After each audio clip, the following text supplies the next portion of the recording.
तिलक नहीं है, मुंह में हरि नाम नहीं है, वो तो हिंदू ही नहीं। बोलिए हिंदू कौन कौन है? कौन कौन लोग आपको हिंदू है? बोलिए। अच्छा आपको सूझ गया, देखा, एक भी हिंदू भी नहीं है।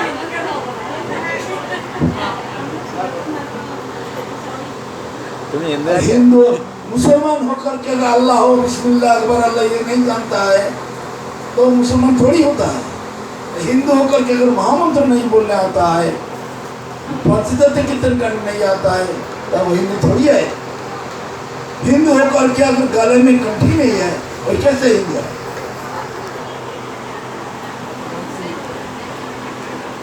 हंसने से काम नहीं चलेगा।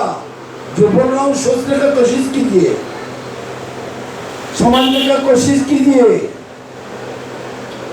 हिंदू आदमी होकर के जिनका गले में कंठी नहीं है, मांग में तिलक नहीं है, मुंह में हरिनाम नहीं है, वो कभी भी हिंदू नहीं हो सकता है।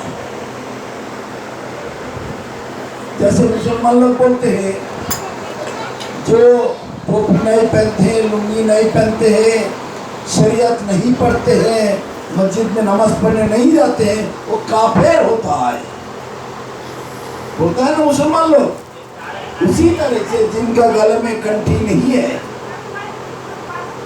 मांग में तिलक नहीं है, वो हिंदू भी नहीं है।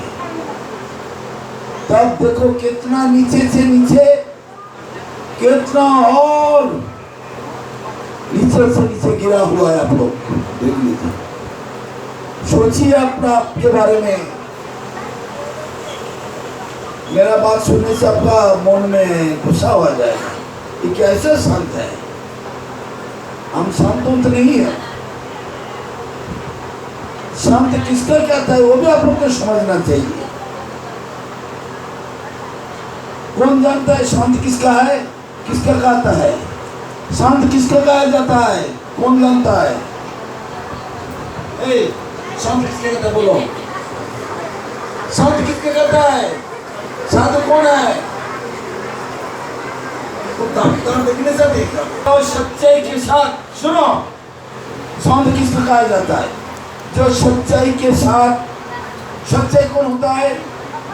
दुनिया में भगवान सच्चा है और सब झूठा है। वो देवी देवता भी झूठा है, वो अगल बगल में वो देवी जी, वो माता जी, वो फलाना ठिकाना सभी। सिर्फ सच्चाई, सच्ची आनंदमय, स्वाद सी आनंदमय, तो कौन है? ये भगवान कृष्ण जी।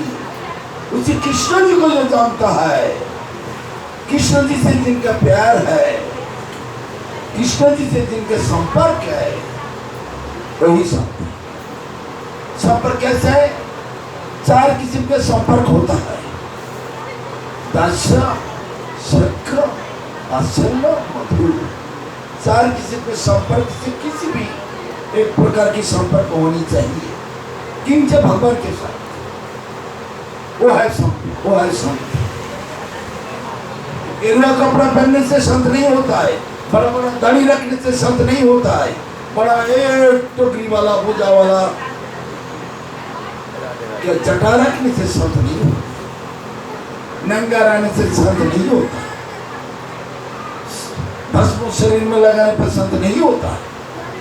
जो सच्चाई को जानता है, सच्चाई को समझता है, सच्चाई को पकड़ता है, सच्चाई में प्रतिष्ठित हो जाता है, वही संत होता है।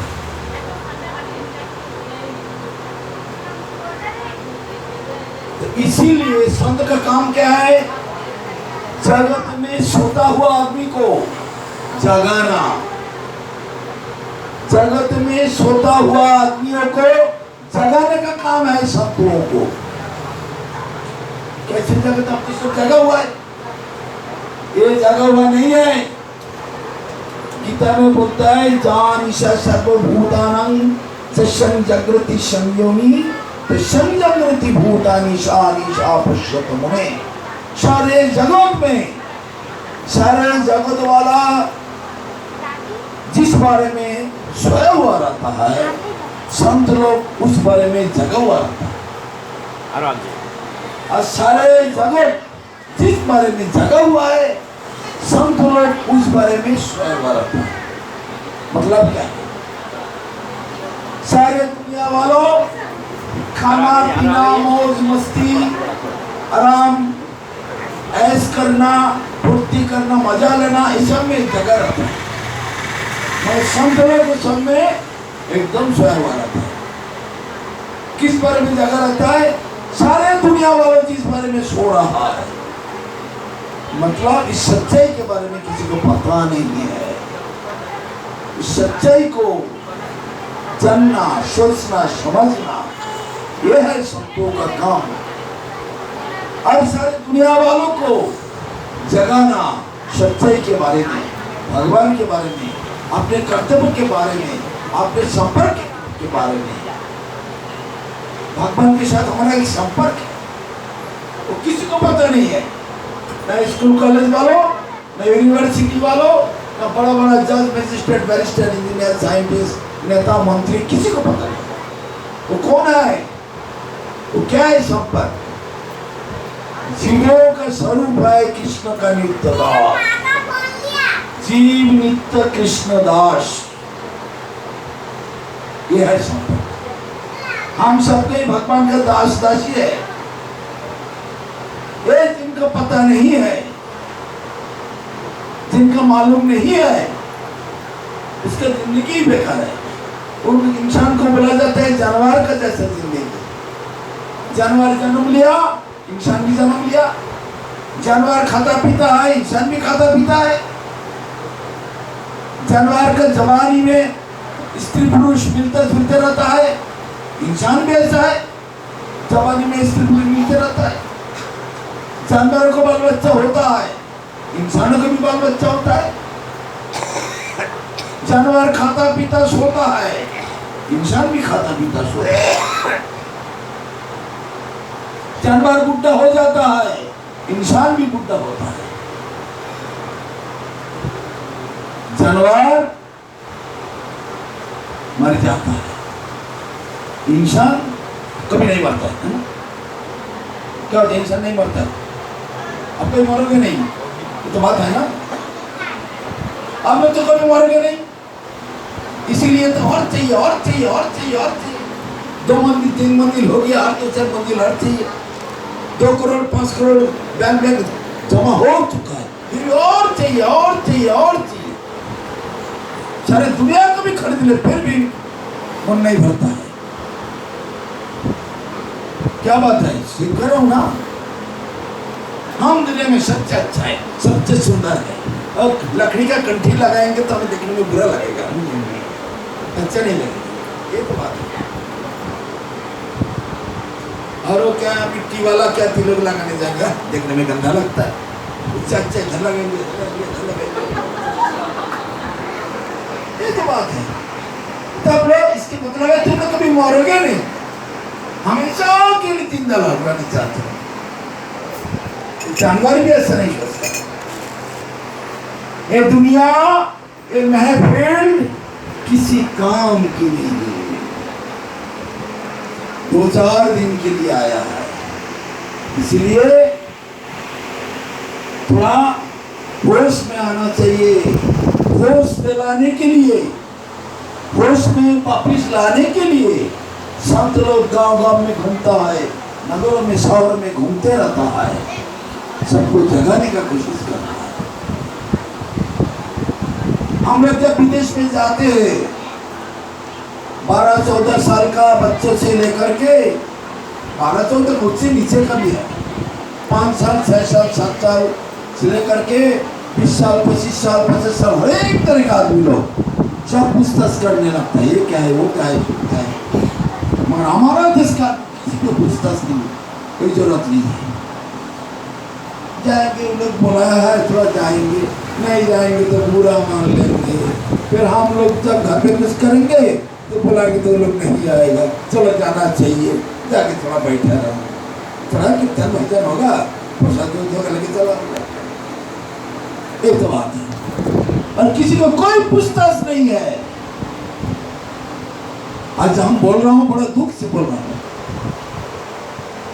आज आपका इतना बड़ा भाग है, आपका किस्मत इतना अच्छा है, इतना बढ़िया है, आपका पता भी नहीं है।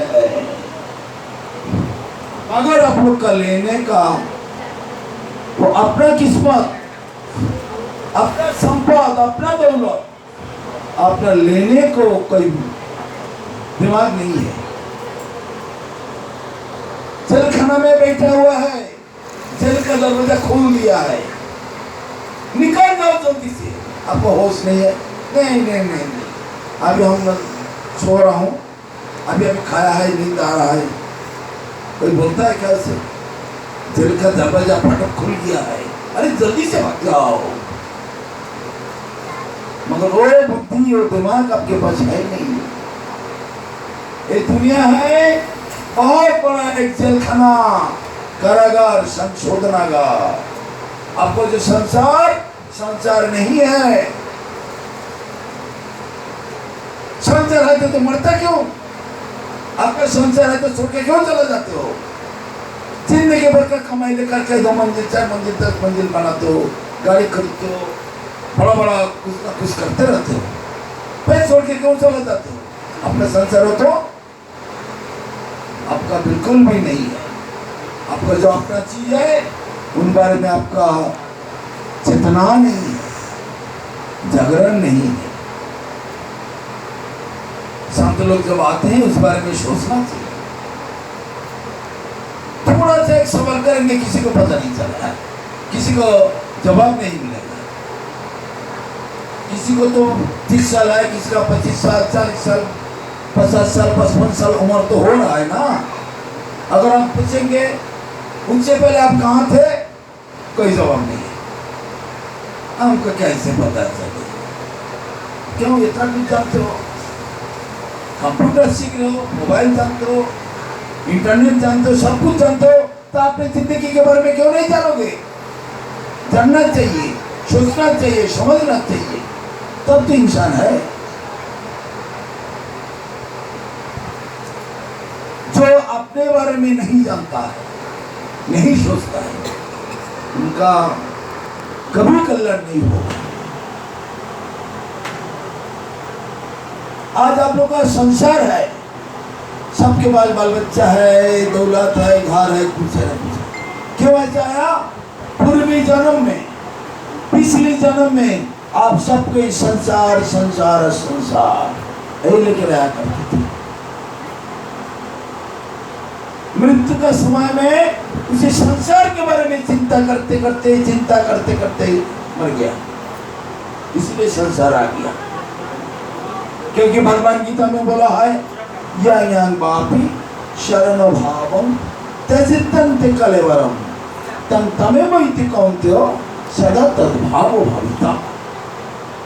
मृत्यु काल में जो जैसा चिंता करते करते मरता है, मृत्यु के बाद वैसा ही पेड़ मिलता है। क्यों आप लोगों को संसार मिला है? पूर्वी जन्म में, पिछले जन्म में मरने के समय में, अरे बेटे को देख बुलाओ, अरे बेटी को बुलाओ, मेरा बैंक में 50 लाख रुपया है, सबको तुम लोग बांट के लेना, बराबर करके लेना, झगड़ा नहीं करना, शांति से रहना, पोता को बुलाओ, इसको बुलाओ, और छोटी वाला बेटी को थोड़ा 10 लाख रुपया ज्यादा दे देना, ये करना वो करना, ऐसे ऐसे सब करते करते करते करते बढ़ गया। फिर ऐसे संसार लेकर क्या आ गया? तो अनंत काल से केवल ऐसे ही पैदल होगे और मरोगे, पैदल होगे और मरोगे, पैदल होगे और मरोगे। एक इनकी कौन सा दिमाग वाली काम है? देखिए, तो इतना मेहनत करके इतना बढ़िया मकान बना रहे हो, फेंक के छोड़ के चला जाना पड़ेगा, तो फिर फायदा क्या हुआ? इतना कष्ट करके, मेहनत करके, गधे जैसा मेहनत करते करते थक गया एक मकान बनाने में, दौलत बनाने में, फिर इसको छोड़ के क्यों भाग जाते हो? और भागने का समय में कितना कष्ट होता है छोड़ने में, छोड़ के जाने के समय पे। वही आदत, वही नशा, वही अभ्यास हमारा इस जन्म पे दोबारा संसार में लाके ये शास्त्रों की बात है, किताबों की बात है। इस सब के बारे में थोड़ा जानना बहुत जरूरी है। बिल्कुल उदासीन रहना बेकार है, उदासीन नहीं रहना चाहिए। उठो जागो, बड़ा भाग से वृंदावन में द्वापर युग में राधा कृष्ण जी आए थे। वो राधा कृष्ण ने कलयुग में राधा कृष्ण दोनों मिलकर के गौरांग महाप्रभु चैतन्य महाप्रभु के रूप से जन्म लिया है। कलिजुगे साधु पावा दुर्लभ जानिया, साधु गुरु रूपे कृष्ण ऐलान दिया है। कलिजुग में साधु मिलना बहुत मुश्किल है, इसीलिए साधु का रूप से, भक्तों के रूप से, गुरु के रूप से चैतन्य महाप्रभु अवतीर्ण हुआ। उसी चैतन्य महाप्रभु को भजन करेंगे, पूजन करेंगे, सेवा करेंगे, उनका नाम कीर्तन करेंगे तो मेरा सारे काम पूरा हो जाएगा। फिर भी हमारा दिमाग में ऐसा गंदगी घुसा हुआ है, इतना बोलता है, कितना आदमी इसके बारे में जानकारी देता है, फिर भी दिमाग में हमारा इस सच्चाई को घुसता नहीं है। किधर जाता है? कभी गणेश जी में, कभी लक्ष्मी जी में, कभी शिव जी में, कभी काली जी में, कभी दुर्गा जी में, हजारों लाखों करोड़ों देवी देवता में मन दबा। मगर चैतन्य महाप्रभु का, उनके प्रति मेरा भक्ति, हमारा मन, हमारा दिल नहीं करता है। ये कोई जिंदगी नहीं है। इंसान सारे जीवों से श्रेष्ठ होता है। इंसान से बढ़कर और कोई जीव नहीं है। 84 लाख प्रकार की जीव है, उसके अंदर इंसान सबसे आगे है। आगे होकर के भी पुष्पों जैसा जिंदगी बिताते रहता है। ऐसा जिंदगी और पशु का जिंदगी बराबर है।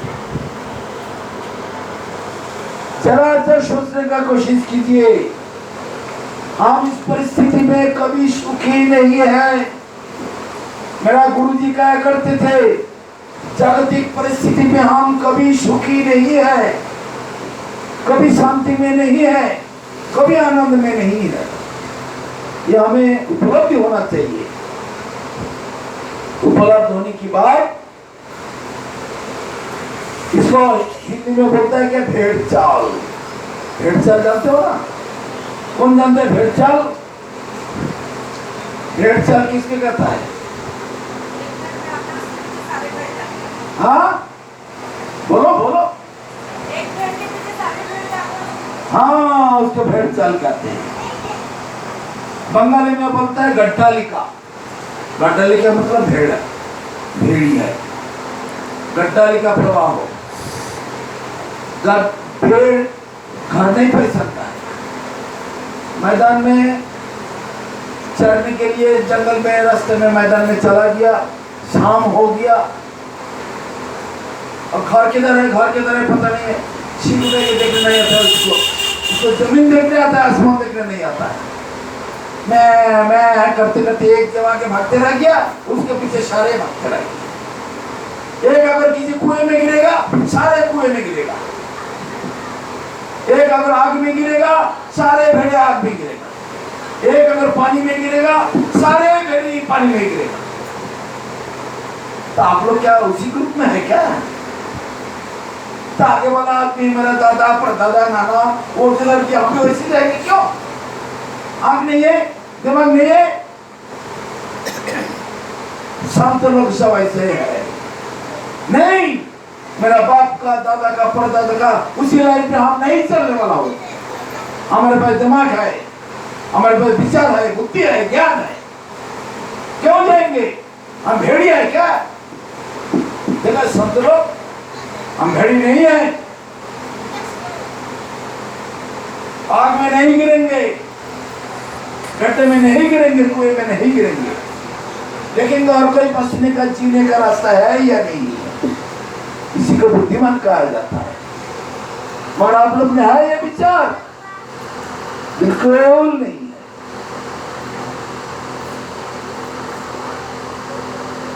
इतना बढ़िया मौका आपके पास आया है, फिर भी आप लोग का चेतना बिल्कुल सोया हुआ है। जागना चाहिए। हजार हजार सवाल आपके पास होनी चाहिए। हजारों सवाल का जवाब देने के लिए हम आपके पास बैठा हुआ हूं। पूछताछ अगर करोगे तो सवाल भी आते रहेगा, जवाब भी आते रहेगा। तो सवाल तो कहीं नहीं करोगे, क्योंकि हम लोग जानता नहीं है, रोने शुरू कर दोगे। अगर हमारी बात में किसी का कहीं शक है तो कम से कम पूछताछ भी कर सकते हो, सवाल कर सकते हो। हम उसका जवाब देने के लिए तैयार है।